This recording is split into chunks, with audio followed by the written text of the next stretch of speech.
All right. Well, thank you for joining me as I make a cup of coffee here. It's not the most exciting thing in the world, but I wanted to show you how I do it.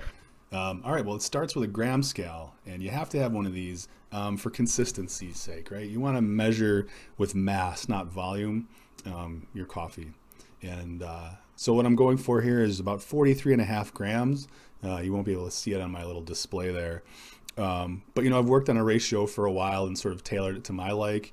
And so I'm going to use about 43 and a half grams of coffee for 740 total milliliters of brewed coffee. So there it goes into the grinder, and I try to grind right before I need it. So I'm actually not going to grind yet. You can see the electric kettle there coming up to a boil. You're definitely going to want to get an electric kettle or something um, other than the stovetop. If I was smart, I would have gotten an electric gooseneck kettle. But what I do is I just transfer it, and I figure that's good for letting that water cool down just slightly. I used to pour right directly onto my coffee, some boiling hot water, and I realized I was scalding my roast. So I got one of these. It's got a little thermometer on it, and the few seconds or the minute or so that it spends in there really allows the water to come down off boil to an acceptable sort of temp. So right here I'm wetting out the coffee filter. We don't care about that. We can do that with boiling hot water. And the idea here is we're flushing out the paper flavor. And so while that's all dripping through is when I'll grind my coffee. I used to buy bleached white paper filters, and you could definitely smell and taste what came off of it. And so I stopped that, got brown paper, and I wash every time.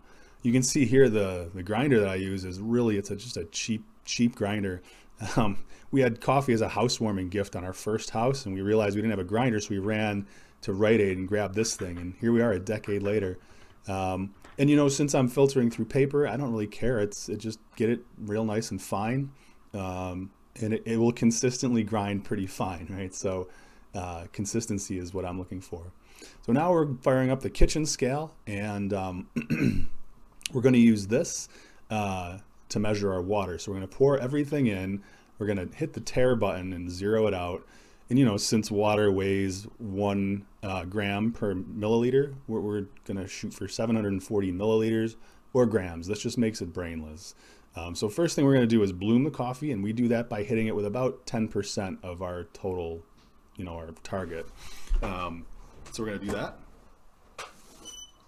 And we're going to just let it sort of sit there and bubble. And what you're seeing is the carbon dioxide coming out of the coffee. And this takes about 30 seconds. And during that time, you can look for your coffee cup. I keep mine pre-warmed, right? So I hit it with some boiling hot water. It's a little bit wasteful, but it makes sure that you always have just a steaming hot cup. So that's what we're doing right here, pre-warming. All right, and so at about this time, your bloom is done, coffee's settled down. You can start for your final pour, and as you can see there, it's really nice and just buoyant. And this coffee is super fresh.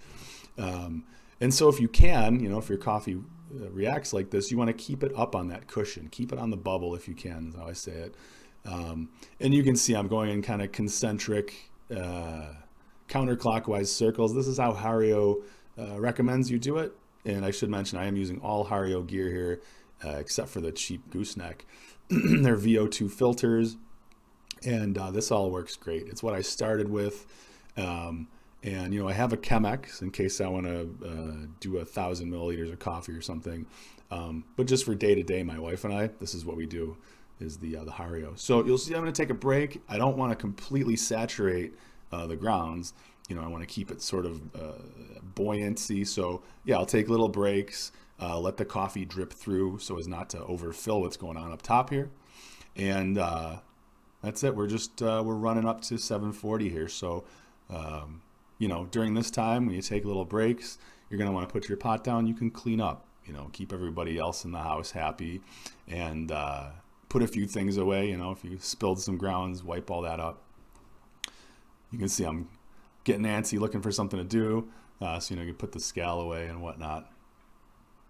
So it's definitely more of a process than putting together, a drip brew and hitting the button and walking away. But so here's my coffee ratio chart. It's just where I started. It was something I downloaded online. I ended up tweaking mine down a little bit. That was a little bit too strong for how I like it. But yep, here you go. Just filling it up. I keep a hot pad thing under, obviously, the coffee mug, or the coffee carafe, so I don't hurt my kitchen scale. But I also keep one under the kettle there. I don't want a heat transfer, right? I don't want a heat transfer down to my cooktop, and those things are great for sucking heat away from things. So there you go. We'll put that back. Do some final cleanup.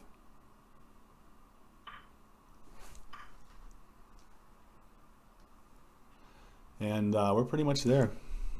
Just go for the final part of this pour here. And as you can see, the water temperature is in the red there on the kettle. It's right about where you want it. 195 to 205 range is perfect. And so, yep, we're there. You'll see we get right up to just about 740. And at this point, we're done pouring water, so we can take it off our scale, turn that off to conserve batteries. I'll say, when you're looking at kitchen scales, be careful of what kind of batteries they take. I got one with AAAs, but a lot of them take those annoying little button cells, which I don't stock. But I have kids, so we have AAA batteries everywhere.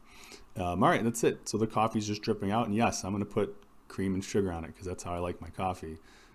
Catch slack from people, being like, oh, you make all this custom brew and then you're going to go and throw it. Yeah, I am. That's how I like my coffee. So yeah, with a teaspoon of sugar. I'm rushing it a little bit here. I'm going to just dump that out onto my dishes.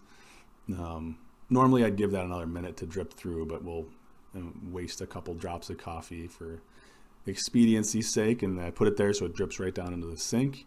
And yeah, you got to cap it and keep the heat in if you can. So a little thing I do is I always pour a little splash, give a swirl, pour the rest. It's just it's ritual is what that is. So yeah, that's it. We're done. We have a coffee here. Oh, I forgot to mention, this is it's just an inexpensive Brazilian bean, right, from Sweet Maria's. I like it. It's kind of chocolatey, and it's in my range, my flavor range and price range. And that's delicious right there. That's a really good cup. So thanks for sticking around and watching how I do it. I would say it's worth the effort. It's worth the time. And man, that is a good cup of coffee. Thanks, guys.